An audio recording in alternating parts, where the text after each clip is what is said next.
ওরা এখন বাজে হলো 7:12 কি 13, যাই হোক একটা হবে।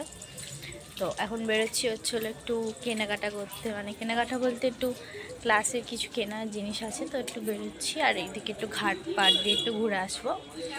তখন বেরিয়ে পড়েছি, পুরো ঘুমিয়ে পড়েছিলাম বৃষ্টির জন্য, তো বেরোতেই পারলাম না। ফোন করেছিলাম, এত জোর বৃষ্টি এসছে যে বেরোনো হতো না, তাই জন্য আর যাইনি। তো এখন বেরিয়েছি, চলো যাই।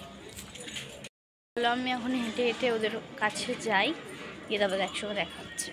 টাটা। মিট করে নিয়েছি, আমরা একটু গল্প করতে করতে যাচ্ছি। তো চলো দোকানে যাই। বন্ধুরা আমাদের এখন কেনা হয়ে গেছে, অনেক কিছু হয়ে গেছে, শুধু আর্ট পেপার কিনবো। আর এখন এসেছি হলো আইসক্রিমের দোকানে, অরুণ আইসক্রিমের দোকানে। চলো আইসক্রিম দেখো, আইসক্রিম খেয়েছি, অরুণ আইসক্রিম নিয়ে নিই। অনেক দাম ছিল, ছোটোগুলো ছিল না, ওই জন্য চকোবার ছবি তুলবো। দেখো আমরা সবাই একটা করে ডান্ডা নিয়েছি, কেউ কিছু বললেই মাথাটা আমার মাথাতেই মারছে, দেখছো? চলো।